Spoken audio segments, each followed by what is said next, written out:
Bismillahirrahmanirrahim. Assalamualaikum warahmatullahi wabarakatuh. Waalaikumsalam warahmatullahi wabarakatuh. Kita ketemu lagi, kita sapa teman-teman online kita. Oh iya. Di channel YouTube Dwi Handayanti bersama saya Ibu Khoriyatul Jannah. Iya. Ya, saya sering manggilnya Yujan. Iya. Senang sekali sore ini bisa bertemu di rumah Yujanah. Iya. Gimana kabarnya? Alhamdulillah baik. Alhamdulillah. Iya, kita ini kan menjalani peran sebagai ibu ya. Iya. Mungkin sudah puluhan tahun ya. Iya.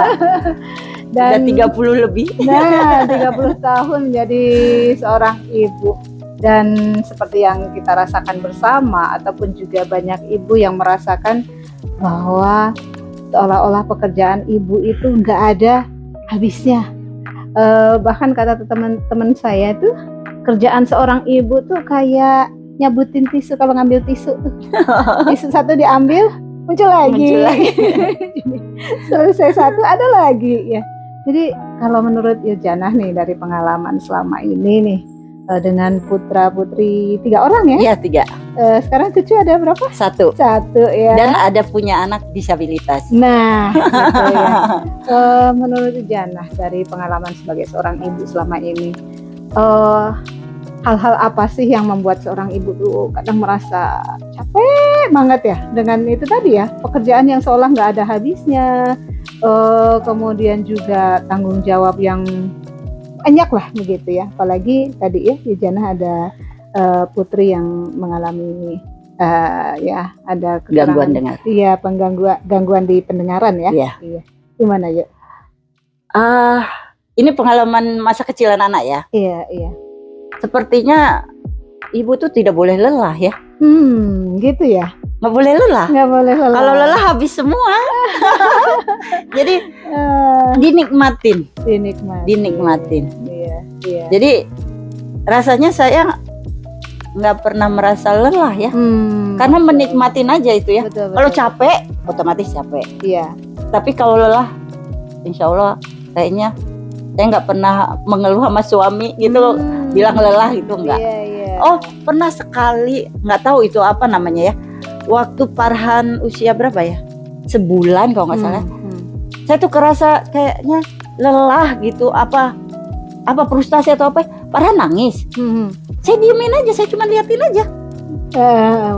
Jadi apa itu baby blues apa ya? Nah, bisa jadi. Mungkin. Ya. Nah itu saya bengong gitu. Iya, bengong.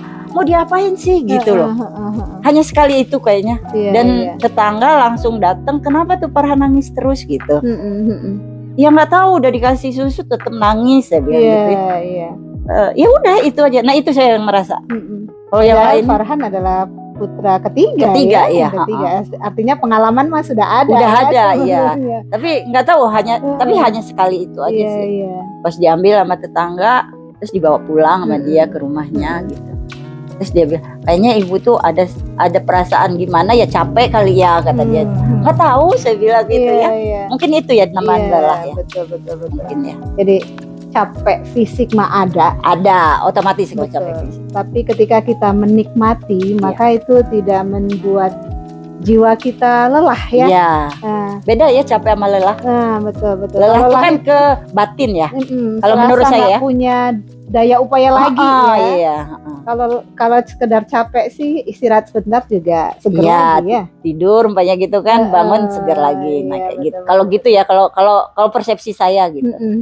Karena seorang ibu tuh nggak boleh lelah. Kalau kita lelah, udah anak-anak seperti apa, suami seperti apa gitu ya.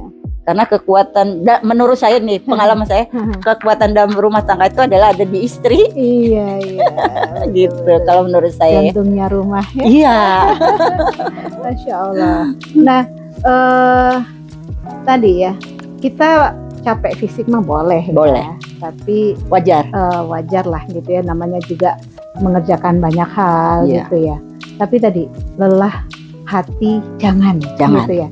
Nah, selain kita menikmati tadi ya, kuncinya adalah menikmati.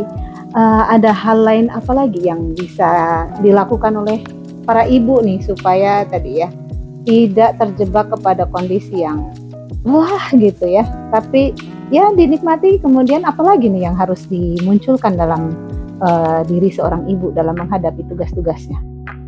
Ingat bahwa ini titipan Allah. Iya. Harus diingat itu karena ini titipan Allah. Gitu. Iya. Jadi kebayang nggak di luar sana banyak orang yang mengharapkan titipan Allah, tapi nggak diberi Allah kan? Nah sekarang kita udah diberi, ya harus. Iya. Gitu. Jadi yang perlu sekali tuh ingat. Kalau saya tuh gitu, apalagi kayak pertama kali saya ketahuan Sofa tunarungu di usia 2 tahun itu, saya tuh rasanya gimana ya? Iya betul. Runtuh dunia ya. Tapi balik, itu juga, iya. Tapi balik lagi harus menyadarin ini titipannya gitu. Iya. Tapi nggak semudah itu ya. Iya. Melalui proses ya. Artinya mengembalikan lagi ke Allah ya. Iya.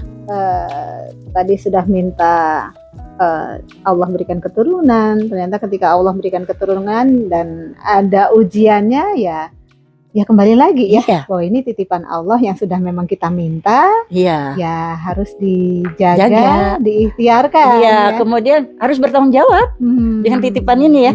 Gimana? Apanya saya nitip sesuatu ke ibu, kan harus ibu jaga kan ini, jangan sampai dikembalikan lagi dalam kondisi baik. Ya? Iya, supaya nanti ketika saya nanya, ibu diapain nih? Ibu bisa menjelaskan kan? Iya. Oh, saya perlakukan seperti ini, gitu. Nah, seperti itu. Betul. Iya, ya itulah apa ya? Bagi saya pribadi, ya tentu pengalaman Yujana dengan Putri mengalami disabilitas tunarungu ya, ini suatu perjuangan yang luar biasa ya. Dan alhamdulillah sekarang beliau juga sudah menikah ya. Belum ya, belum. Sudah dewasa. Iya, yang menikah adiknya. Iya. Jadi tentunya banyak perjuangan yang apa ya? Tentu saja membutuhkan kekuatan fisik, mental, dan juga kira-kira insight apa yang Yujana dapatkan nih dengan tadi ya ujian ya, walaupun awalnya seolah-olah dunia itu runtuh ya, tapi kemudian bagaimana mengembalikan lagi semangat pada diri Yujana utamanya ya, karena kan tadi ya ibu istri itu adalah jantungnya rumah, kekuatan dalam sebuah rumah tangga gitu kan. Jadi ini bagaimana nih menumbuhkan kekuatan itu kembali setelah merasa awalnya dunia ini runtuh nih, kenapa begini gitu ya. Iya, saya banyak introspeksi diri. Saya tuh sempat marah ya, astagfirullahaladzim, marah sama Allah. Ya Allah, kenapa aku diberi anak seperti ini, kenapa nggak aku gitu. Ambillah pendengaranku, gantikanlah ke dia gitu ya, karena kalau aku udah selesai kuliah, sudah punya suami, udah punya anak, kalau ini masih ini gitu kan, jalan hidupnya masih panjang gitu. Iya. Terus malam-malam sering nangis dulu. Nah, suatu ketika dalam pikiran tuh, kenapa aku harus seperti ini ya? Kalau aku selalu seperti ini, gimana anakku ya? Ini kan titipannya gitu. Nah, dari situ bangkit. Harus berbuat apa nih aku gitu. Alhamdulillahnya keluarga besar itu mendukung. Nah, kerjasama ya. Makanya tadi bilang lelah, apakah pernah merasa lelah? Saya tidak pernah merasakan lelah karena ada keluarga besar. Jadi mereka tuh dulu ngelihat saya umpamanya udah seperti apa, nanti sofa tuh diambil. Iya. Seperti itu. Jadi kerjasama keluarga tuh sangat membantu. Sangat membantu. Sangat. Iya. Di saat kita sedang stagnan mungkin bingung nggak tahu gimana lagi ya, dihandle dulu seminggu biasanya kan di Jakarta atau di Gagak gitu kan. Akhirnya kan kita ada rindu, kemudian terpikirkan harus berbuat apa gitu. Sudah fresh kembali gitu. Nah, dari situ bisa bangkit. Alhamdulillah. Jadi dukungan keluarga yang luar biasa. Nah, Sofa itu kan sekolah kedokteran. Ketika dia koas diberhentikan. Kenapa tuh? Karena ketahuan dia tunarungu. Jadi saat itu sebenarnya yang sangat terpuruk sepertinya ayahnya. Tapi kalau saya saat itu sudah tidak lagi, karena menurut saya Sofa di sekolah itu udah bonus. Udah prestasi luar biasa. Iya, gitu udah ya. bonus. Iya. Jadi saya sudah tidak terpikirkan untuk protes lagi nih. Iya, Udah iya. nerima aja. Oh iya, kalau Allah tidak mengizinkan, seluruh dunia mendukung, tetap aja nggak bisa. Iya. Kalau Allah mengizinkan, seluruh dunia ini isinya itu melarang, tetap aja akan jadi gitu. Betul. Saya udah, jadi saya tidak sakit hati sama dokter yang mempersoalkan dia, kemudian saya tidak mikir yang lain-lain, ya udah gitu, nggak sakit hati apapun gitu, udah terima. Sehingga banyak yang bilang, kok kayaknya nggak gimana gitu. Iya. Ya iya saja, karena menurut saya itu udah bonus gitu. Karena tujuan saya dulu hanya Sofa tuh untuk bisa bicara, Betul. supaya dia bisa ngaji, bisa sholat, kayak gitu aja. Iya, Bukan berarti yang tidak bisa bicara nggak bisa sholat, nggak bisa ngaji ya, kan ada cara masing-masing ya. Cuman kalau saya, karena saya tidak belajar bahasa isyarat, jadi saya harus memperjuangkan Sofanya dengan bahasa verbal gitu. Itu aja. Tapi Masya Allah akhirnya terlewati ya. Terlewatin, alhamdulillah. Dan justru saya banyak belajar dari Sofa ya. Sofa tuh dia terpuruk banget sampai dia stres berat, triggernya dia jadi ada kanker otak kan. Tapi dia tidak berbicara ke orang. Dia tidak berbicara ke kita bahwa dia seperti apa. Dia pendam sendiri aja. Iya. Siapa sih yang nggak stres kan? Karena dia merasa mampu tapi diberhentikan kan, bukan betul, karena dia nggak mampu. Kalau dia merasa nggak mampu, ya nah saya banyak belajar dari saya. Oh, segala sesuatu masalah itu nggak usah kita cerita ke orang ya, cerita aja ke Allah. Ke gitu. Allah, iya. Saya belajar juga dari Safa. Iya. Jadi memang ujian itu bukan akhir dari segalanya. Bukan. Tapi justru awal dari sesuatu yang baru. Iya, dan kita harus ingat bahwa Allah menguji itu berarti Allah sayang. Betul. Saya tuh dulu mengingatkan Sofa tuh dan mengingatkan diri saya sendiri ketika Sofa ketahuan dia tumor otak itu, saya bilang, kakak, Allah tuh sangat sayang sama kakak. Kenapa? Melebihi yang lain. Kakak diciptakan dengan gangguan pendengaran tunarungu. Kemudian kakak diberhentikan dari koas. Kemudian kakak dikasih Allah penyakit tumor otak. Itu berarti Allah tuh sayang banget sama kakak. Allah tuh nggak ingin kakak itu lupa dengan dia. Kalau kakak sehat segala macam, jadi apa jadi, mungkin kakak lupa. Nah dengan gini kakak tuh banyak istighfar, ibu banyak istighfar, kita keluarga banyak istighfar gitu. Allah tuh sayang banget. Dan saya punya keyakinan Allah tuh memberikan yang terbaik itu. Iya, Masya Allah. Dan harus kita sebagai ibu menunjukkan itu ke anak-anak dan ke suami, mencontohkan supaya tidak hancur perasaan-perasaan dalam keluarga gitu loh. Kebayanglah Bu. Iya, pasti. Nah itu, kita kan sebagai ibu kan harus kuat. Karena kalau kitanya lemah, anak-anak juga lebih lemah lagi. Suami itu sebenarnya kuatnya tuh hanya kelihatannya hati. Insya Allah tuh menciptakan memang sudah dengan memang saling melengkapi, untuk saling melengkapi ya. Dan peran kita sebagai seorang ibu, seorang istri memang ya untuk menguatkan anggota keluarga yang lain ya, menguatkan suami, menguatkan anak-anak kita gitu kan ya. Dan tadi kuncinya memang yang saya garis bawahi dari apa yang disampaikan Jujana adalah mengembalikan kepada Allah ya, tawakal kepada Allah. Sudah nggak protes-protes lagi, gitu ya.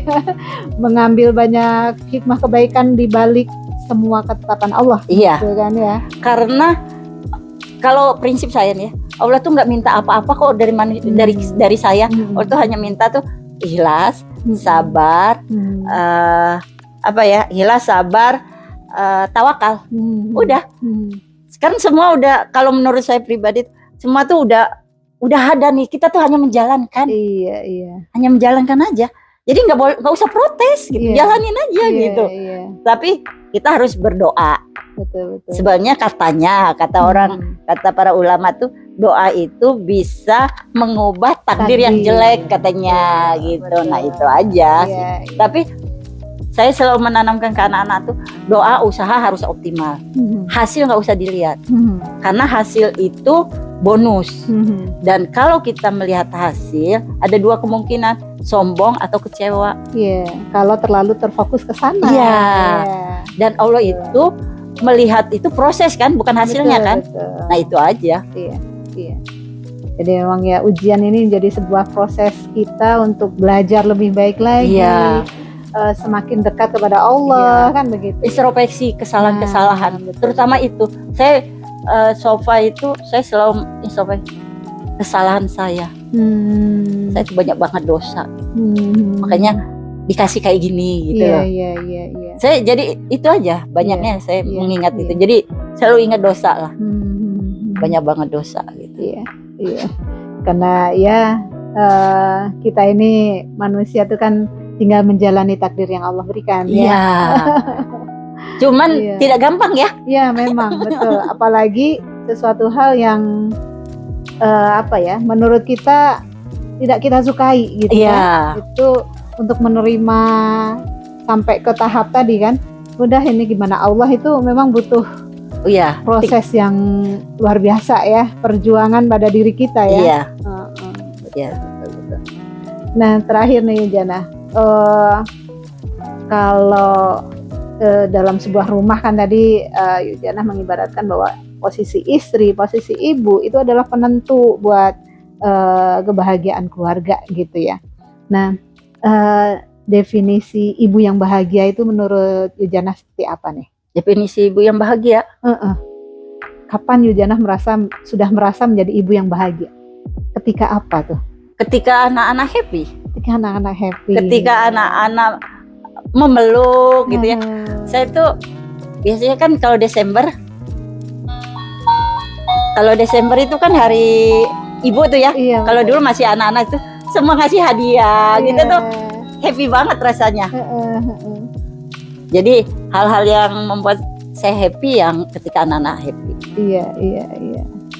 Nggak ada lagi kan? Nggak ada lagi. Happy-nya orang tua, ibu hanya itu ya, punya anak yang happy. Makanya pesan untuk para anak tuh kan ya, sampai surga itu di bawah kaki ibu ya. Iya.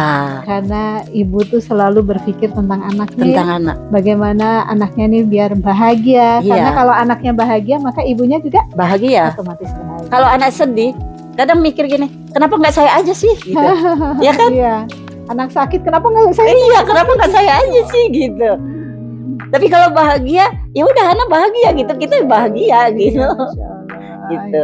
Ya. Wajar ya kalau ada hari ibu ya. Wajar sekali. Itulah Masya Allah.